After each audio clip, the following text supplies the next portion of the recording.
Hello, everybody, and welcome back to another Star Story Time. Today, our story is called The Little House.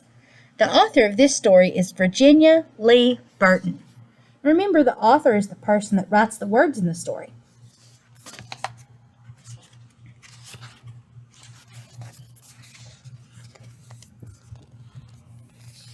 Once upon a time, there was a little house way out in the country. She was a pretty little house, and she was strong and well built. The man who built her so well said, "This little house shall never be sold for gold or silver, and she will live to see our great-great-great-grandchildren's great-great-great-grandchildren living in her."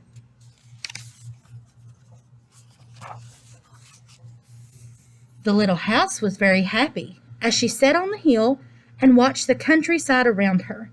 She watched the sun rise in the morning, and she watched the sun set in the evening.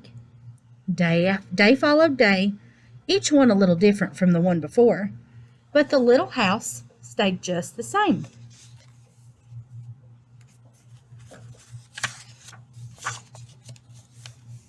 In the nights, she watched the moon grow from a thin new moon to a full moon, then back again to a thin old moon, and when there was no moon, she watched the stars.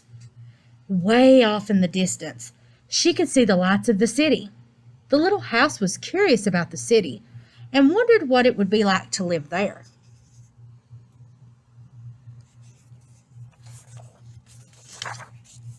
Time passed quickly for the little house as she watched the countryside slowly change with the seasons.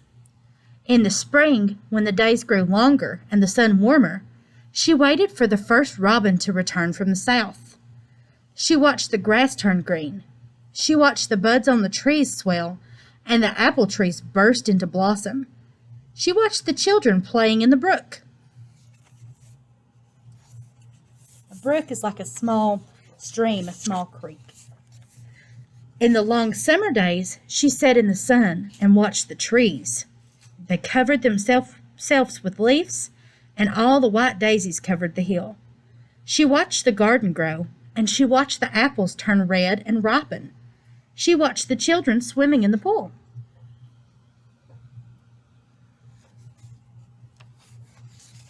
In the fall, when the days grew shorter and the nights colder, she watched the first frost turn the leaves to bright yellow and orange and red. She watched the harvest gathered and the apples picked. She watched the children going back to school.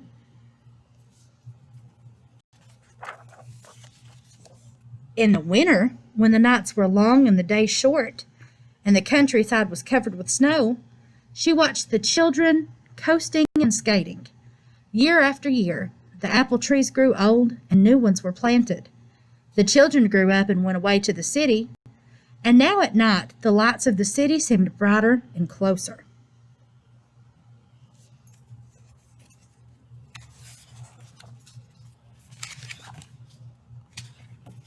One day, the little house was surprised to see a horseless carriage coming down the winding country road. Pretty soon there were more of them on the road, and fewer carriages pulled by horses. Pretty soon along came some surveyors and surveyed a line in front of the little house. Pretty soon, if I could have your attention just a minute.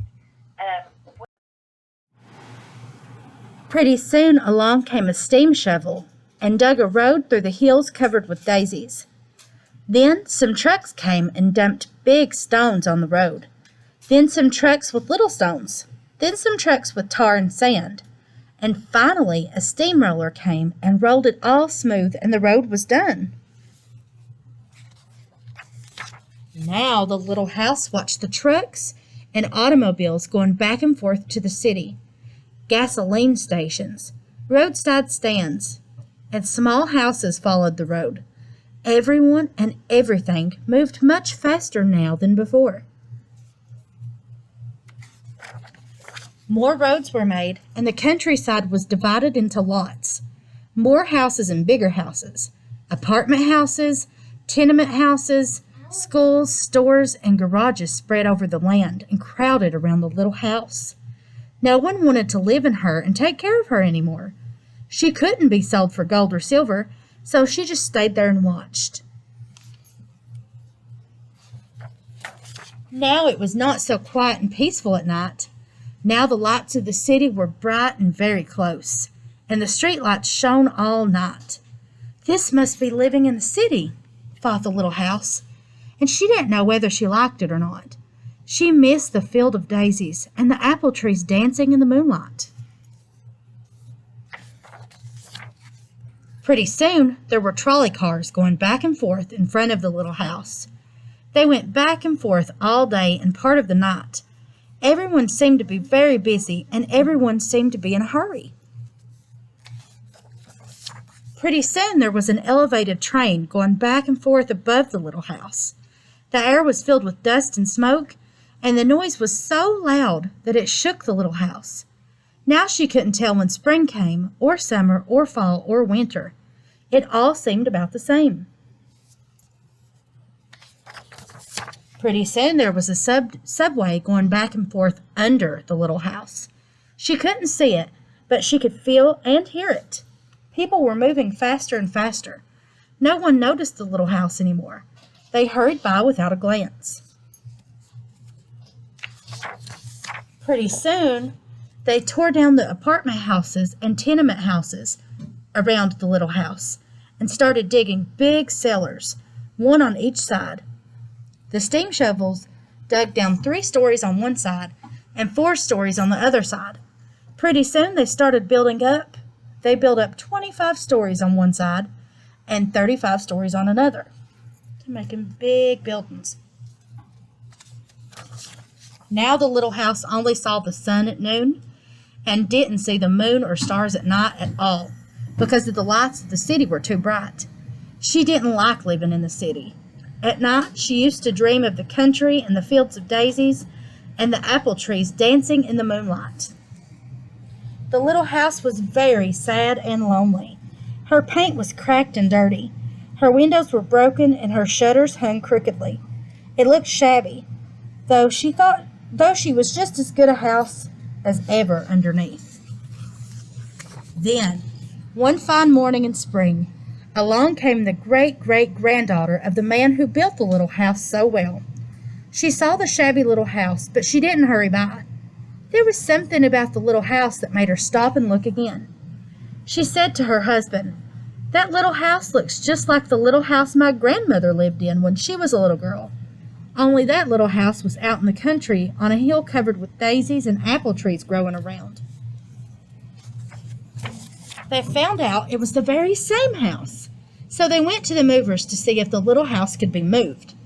The movers looked the little house all over and said, "Sure, this house is as good as ever. She's built so well we can move her anywhere." So they jacked up the little house and put her on wheels. Traffic was held up for hours as they slowly moved her out of the city. At first, the little house was frightened, but after she got used to it, she rather liked it. They rolled along the big road and they rolled along the little roads until they were out of the country. When the little house saw the green grass and heard the birds singing, she didn't feel sad anymore. They went along and along, but they couldn't seem to find just the right place. They tried the little house here, they tried the little house there. Finally, they saw a little hill in the middle of a field and apple trees growing around. "There," said the great-great-granddaughter. "That's just the place." "Yes, it is," said the little house to herself.